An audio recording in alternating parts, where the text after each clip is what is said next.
Thank you very much, Ray Otis. And back here in Philadelphia, the Hurricanes taking on the Flyers.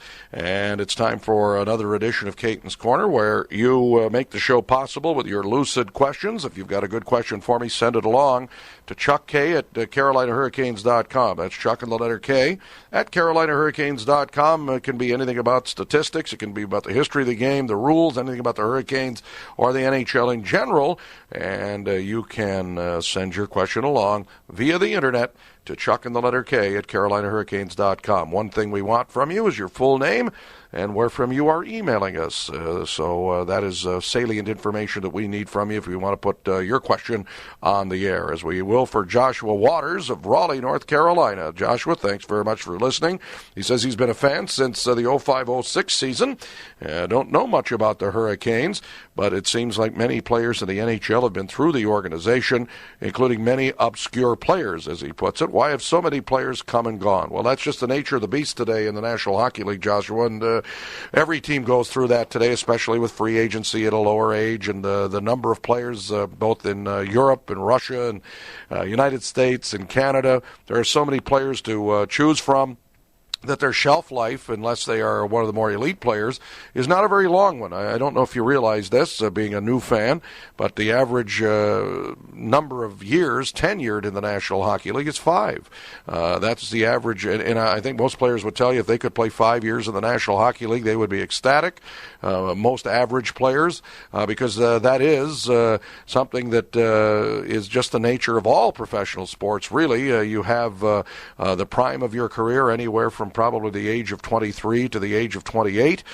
For forwards, maybe goaltenders a little older, maybe defensemen a little older, because it takes a little longer for those players to become very proficient and solid at those positions. Experience is the key for both defensemen and goaltenders, and the forwards seem to peak a little bit earlier. But the average tenure of the NHL player is 5 years, and that means a lot of players will come and go. A lot of it has to do with the type of player he is. Is he what we would call a nickel and dime player? And I don't mean that in a derogatory sense, meaning not a goal scorer, not an elite player, a guy that can be replaced.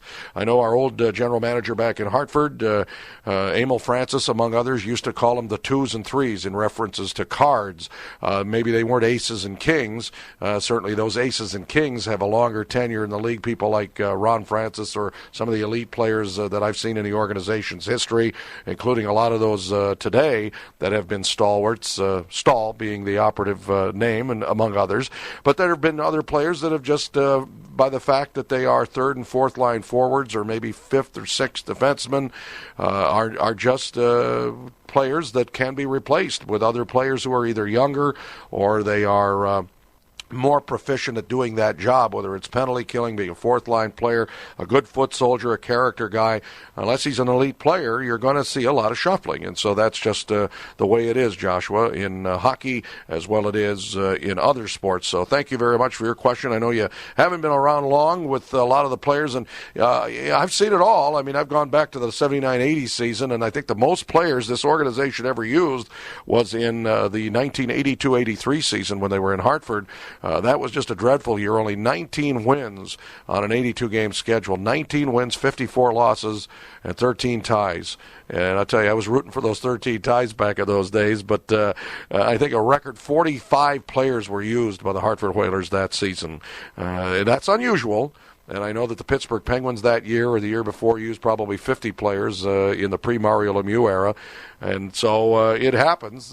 People just come and go, and based upon their ability level and management's cognizance of what they can do. So hopefully that answers your question, Joshua Waters. Nice esoteric question here tonight in the NHL and about the Carolina Hurricanes. And again, if you've got a question for us, send it along to Chuck and the letter K at CarolinaHurricanes.com, and we'll answer your question. All you have to do is provide us your full name, where you're emailing from, and a good question about hockey to Chuck and the letter K at CarolinaHurricanes.com. And this second intermission is your forum to have that question answered here on the Hurricane Radio Network. We'll do it again Monday when the Vancouver Canucks, the first of the Northwest Division teams, come into town for this season, and we'll have another edition of this program then. I'm Chuck Kaiton.